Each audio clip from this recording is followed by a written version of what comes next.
According to Keefe, he's claiming that Puffy offered him $1 million to Suge or Tupac? Both or of them. both. Yeah, both their names came up. And according to Keefe D, he says, Tupac's put himself on the list by all the shit that he is doing. After watching the 50 Cent produced Diddy documentary, did it change how you viewed Suge's role at all? And people alleging that he was involved with Tupac's death? Absolutely. I mean, it's all f***ed up. It was a setup. It was a plot to my brother. I feel f***ed up about it. Sometimes you get away with stuff, and you, like when you hear the song on the I put $1 billion on your head. Real kid, like and don't nobody want to nobody, and really don't let nobody know.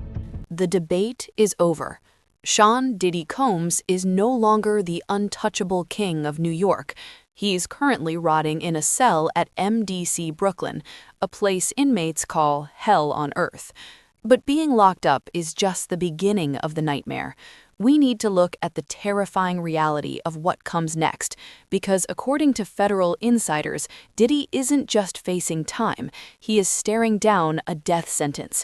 At 54 years old, the federal racketeering and sex trafficking charges stacked against him carry mandatory minimums that effectively guarantee he will never breathe fresh air again. A sentence of life without parole is a death penalty by another name. It means he will die behind concrete walls, stripped of his name, his empire, and his humanity. The feds boast a 98% conviction rate, and they don't hunt big game unless they know they can kill it. The lethal injection here isn't chemical, it's the slamming of a heavy iron door that will never open again. But how did we get here? How did the most powerful man in hip-hop end up in a cage waiting for his life to end? It happened because the pyramid of silence he built on fear and blood has finally collapsed. From the haunting, stolen tapes that captured his panic to the $1 million bounty on Tupac's head, the secrets are spilling out. We are going to walk down the pyramid of Diddy's destruction, starting with the evidence that sealed his fate. And trust me, the information at the bottom is just as shocking as the view from the top. To understand the sheer panic inside Diddy's legal team right now, you have to look at what happened just hours before 50 Cent's new documentary, The Reckoning, hit the airwaves. Diddy's lawyers sent a scorching cease and desist letter to Netflix demanding the entire series be pulled. They didn't just want edits, they wanted it burned. Why? Because the documentary allegedly contains footage Diddy filmed himself. Here is the dark irony. In the weeks leading up to his arrest, Diddy hired a private videographer to document his comeback. He thought he was filming his redemption arc. Instead, he filmed his own unraveling. The leaked footage reportedly shows Diddy in his hotel room, looking disheveled, paranoid, and arguing with his lawyers, admitting that they are losing the PR war. This footage destroys the mogul mask. It shows a predator who knows the end is near. His team claims this footage is privileged and stolen, but Netflix says they obtained it legally, which implies that someone inside Diddy's own inner circle flipped and handed the tapes over. The betrayal has begun. If the tapes show Diddy's present, we have to look at his past to understand the depth of the darkness, and nothing is more disturbing than the resurfaced footage of a 15-year-old Justin Bieber spending 48 hours with Diddy. At the time, it was played off as mentorship. Diddy is on camera saying, "We can't really disclose what we're doing, but it's every 15-year-old's dream." Looking back now, those words send a chill down your spine. The internet has gone into a frenzy analyzing Bieber's Yummy music video. In the video, Bieber sits at a table while wealthy older elites devour food. At the very end, there's a plate with a picture of a young Bieber on it with the word yummy. For years, fans thought it was just artistic expression. Now, many believe it was a cry for help, a signal about how the industry and men like Diddy devour young stars. Sources close to Bieber now say he has shut off completely. He refuses to talk about Diddy. He regrets their recent collaboration on the Love album. This isn't just a professional distancing. This is trauma. When a global superstar goes silent while his former mentor is arrested for trafficking, that silence is the loudest testimony of all. As we move down the pyramid, we move from exploitation to violence. For 27 years, the death of Tupac Shakur was treated as a gang dispute, but new evidence suggests it was a corporate hit job. Keefe D, the man currently awaiting trial for Tupac's murder, has gone on record with a confession that changes history. He detailed a clandestine meeting at Greenblatt's Deli in Los Angeles, where Diddy allegedly offered a very specific price for the removal of Suge Knight and Tupac Shakur, $1 million. Diddy has denied this for decades, but here is the dark secret that legal experts say kept Diddy out of jail for the last 30 years: the middleman. The money was reportedly given to a man named Eric Von Zip, a shadowy figure who bridged the gap between the music industry and the streets. The story goes that Zip took the money from Diddy and kept it. He never paid the shooters. Because the money trail was broken by theft, there was no direct link to Diddy. It's a twist of fate that allowed a billionaire to rise while a legend was buried. Tupac's own cousin, Jamala Lassane, recently corroborated the tension of that night. She described seeing Tupac in his Vegas hotel room, veins popping out of his neck, screaming on the phone about his masters.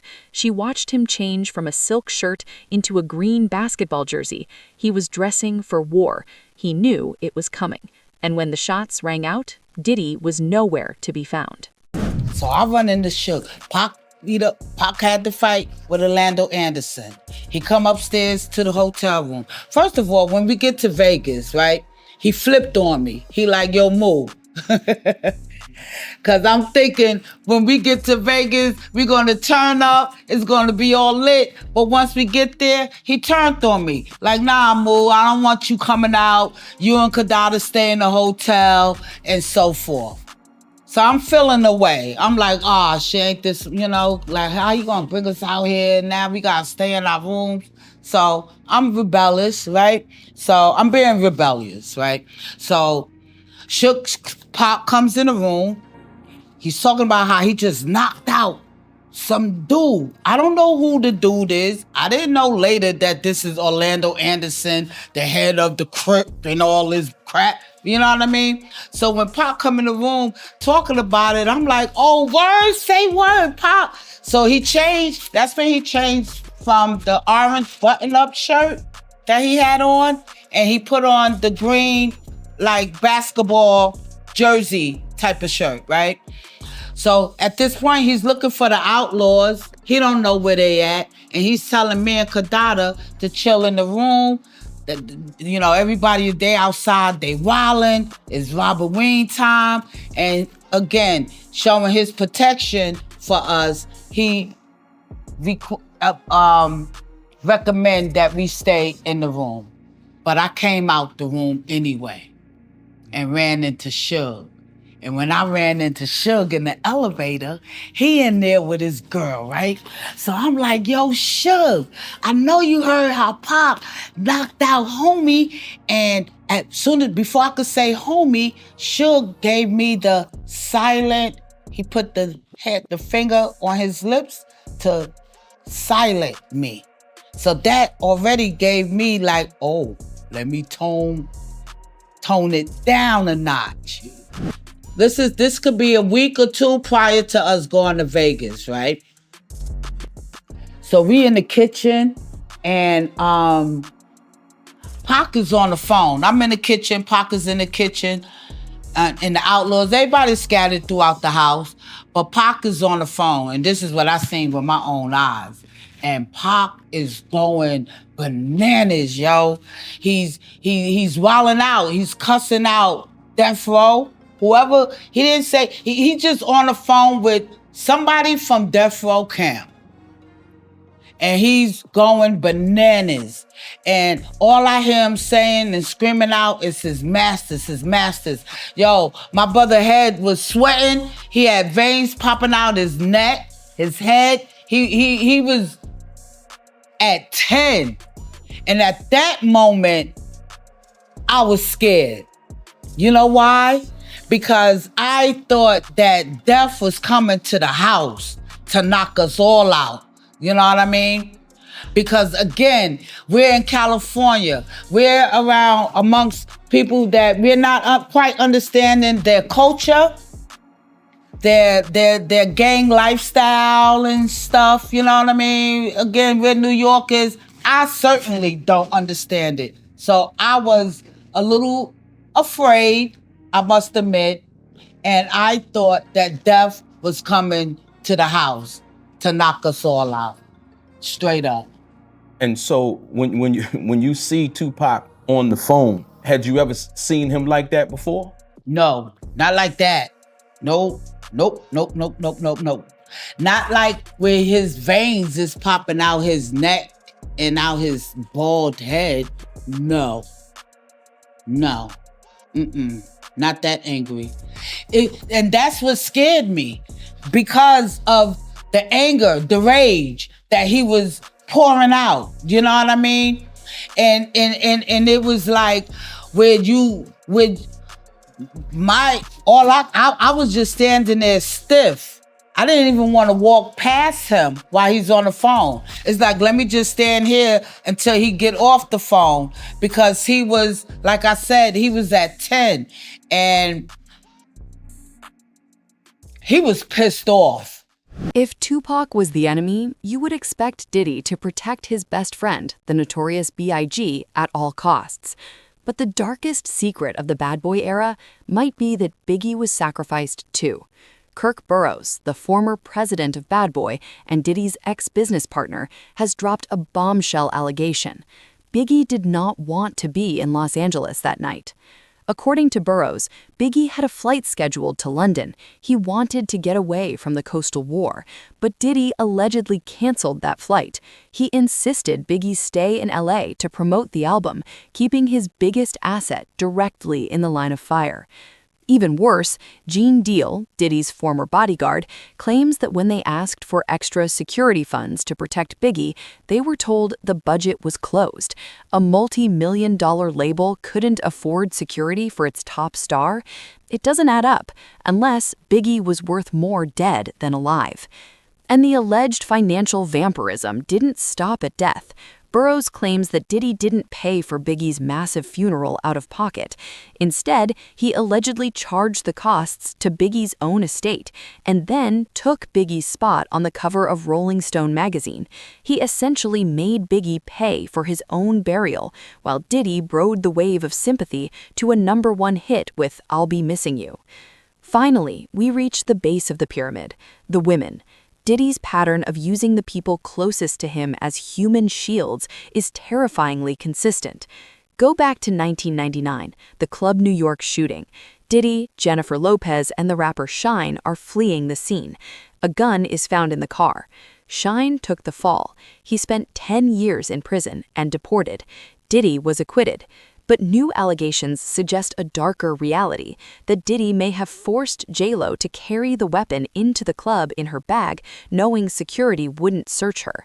J-Lo has rarely spoken about Diddy since, but her mother once famously yelled at her on national TV for even thinking about getting back together with him.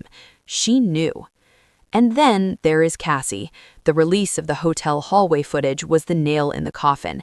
It showed the world what unlocked Diddy looks like, but the lawsuit she filed contained details even worse than the video.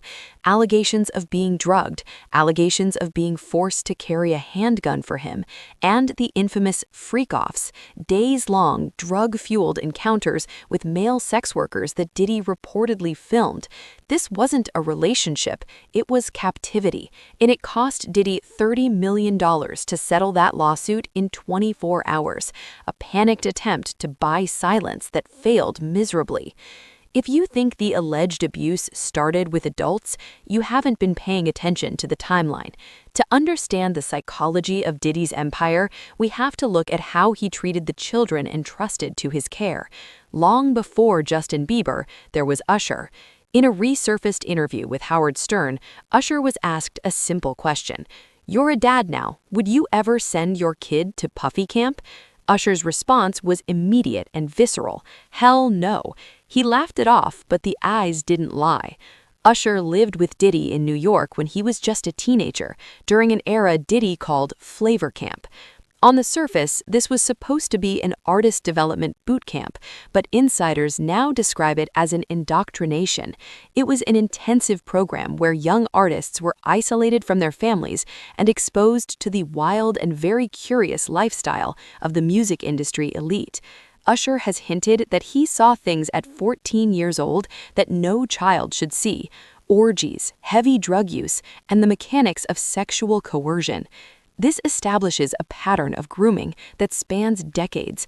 It connects directly to the 48 Hours with Bieber video. Diddy wasn't just mentoring these young stars, he was allegedly desensitizing them. He was breaking down their boundaries so that the abnormal became normal. By the time these artists were adults, they had been conditioned to accept the abuse, the silence, and the control as the price of fame. This is the psychological foundation upon which the entire freak-off culture was built. While the media focuses on the physical violence, the financial and chemical warfare Diddy allegedly waged is even more terrifying. The lawsuit filed by Rodney Lil Rod is perhaps the most detailed and damning document to date, and it introduces a new lethal element to the story: Tuci. Tuci, or pink cocaine, is a drug cocktail that is notorious for its unpredictability and its ability to render victims compliant. According to Rod's lawsuit, Diddy didn't just use drugs for recreation, he used them as a tool of control. The lawsuit alleges that all employees, from the butler to the chef, had to walk around with pouches of drugs, including cocaine, ecstasy, and marijuana gummies, ready to be dispensed at Diddy's command. But the darkest allegation in the Lil Rod suit involves the drug mules. Jones claims that Diddy forced him to illegally transport drugs and even solicit sex workers. He describes a culture where consent was chemically removed. Rod alleges he was drugged, fondled, and passed around like a party favor. This wasn't a party, it was a systematic operation designed to compromise everyone in the room. If these allegations are proven in federal court, it moves the needle from bad behavior to a continuing criminal enterprise. It suggests that Diddy was running a drug trafficking ring, specifically to fuel his sex trafficking ring. It paints a picture of a man who needed everyone around him to be high, compromised, and complicit so that no one would have the clarity of mind to call the police. We touched on the club shooting involving J-Lo, but the tragedy of the rapper Shine deserves its own chapter because it is the ultimate proof of Diddy's loyalty, or lack thereof. In 1999, when shots rang out at Club New York, 3 people were injured. Diddy, the mogul with everything to lose, fled the scene. Shine, the young artist with everything to prove, stayed. For years, the narrative was that Shine was the hothead who started shooting, but new witness testimony and the re-examination of the trial suggest a cold-blooded setup. Witnesses claimed they saw Diddy with a gun. The driver of the getaway car testified that Diddy tried to bribe him to say the gun was his, but the most heartbreaking betrayal happened in the courtroom. Shine has gone on record saying that Diddy called witnesses to testify against him. Think about that. The man who signed you, the man you were protecting, allegedly orchestrates the testimony to ensure you go to prison so he can stay free. Shine was sentenced to 10 years and deported to Belize, his career in ruins. Diddy was acquitted and threw a victory party. This is the street logic that haunts the case today. In the streets, the boss is supposed to protect the soldier. In Diddy's world, the soldier is nothing more than collateral damage. Shine's conviction was the shield that kept Diddy's empire safe for another 2 decades. But now, as the feds circle, there is no one left to take the fall. The fall guy strategy only works if you have people loyal enough to die for you, and Diddy has burned every bridge he ever built. No conversation about the dark side of Sean Combs is complete without addressing the mother of his children, Kim Porter. For years, she was the first lady of Bad Boy, the woman who stood by him through the J-Lo era, the Shine trial, and the business wars. But her death in 2018 from lobar pneumonia has become one of the most debated mysteries in Hollywood. While the coroner ruled it natural causes, the people who knew Kim tell a story of fear. Roger Bonds, Diddy's former head of security, has spoken openly about the physical abuse Kim endured. He recounted an incident on a yacht where Diddy allegedly broke Kim's nose. He describes a man who was so possessive, so violent, that he would wiretap her house and monitor her calls even after they broke up. There are chilling reports that Kim was writing a memoir before she died, a book that would have exposed everything. After her death, Diddy was seen removing items from her home, including electronics and hard drives. Was he grieving or was he cleaning up? Kim's father has publicly called the official cause of death a load of crap.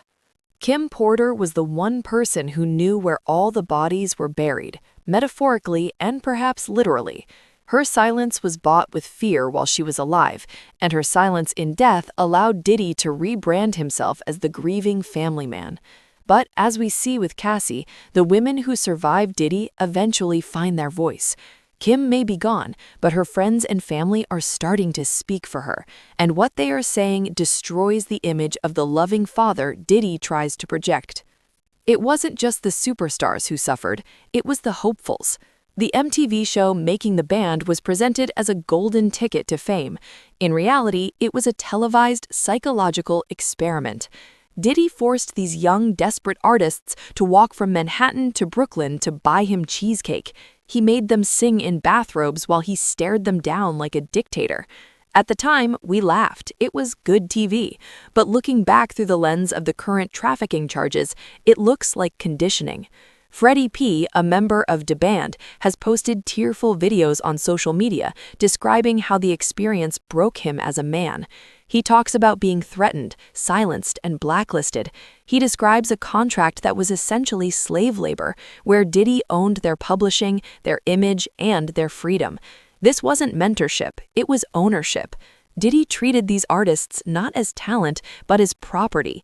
When they served their purpose or when they spoke up, they were discarded. The psychological toll on these artists, many of whom are now destitute or struggling with mental health issues, is another layer of the wreckage. It proves that Diddy's predatory nature wasn't a secret. It was broadcast on cable television for years, and we were all too entertained to notice the cruelty. We return to the betrayal of Biggie Smalls because the financial rabbit hole goes deeper than anyone realized. Kirk Burroughs alleges that the massive, iconic funeral procession through Brooklyn, the one that cemented Diddy as the grieving best friend, was a financial scam. According to Burroughs, Diddy did not pay for that funeral. He charged it to the Notorious B.I.G's estate. He essentially forced Biggie's widow, Faith Evans, and his mother, Valletta Wallace, to foot the bill for the spectacle that Diddy used to promote his own album. It is an allegation of financial vampirism that is almost too gross to believe. Furthermore, Burroughs claims that Biggie was slated to be on the cover of Rolling Stone magazine that month. But after Biggie died, Diddy allegedly used his influence to take that cover spot for himself, promoting his debut album, No Way Out. He literally took the spotlight from his dead friend. This isn't just business, it's pathology. It suggests a man who views human life, even the lives of his brothers, as nothing more than marketing assets. When you stack these chapters on top of one another, the drug trafficking, the physical abuse of Kim Porter and Cassie, the financial exploitation of Biggie, the framing of Shine, the grooming of Usher and Bieber, you don't just see a bad boy, you see a predator who built a machine to consume talent and spit out money. The death sentence Diddy faces is the culmination of 30 years of karma. The feds don't move until they have a 98% chance of conviction. They have the freak-off tapes. They have the Lil Rod testimony. They have the stolen documentary footage from 50 Cent. The pyramid of silence has been chipped away brick by the very people Diddy thought he had silenced. For 30 decades, the music industry whispered. Now, the witnesses are screaming. The trial of Sean Combs will not just be the end of a man, it will be the autopsy of an entire era of unchecked power. The hook is set, the trap is sprung, and there is no one left to take the fall.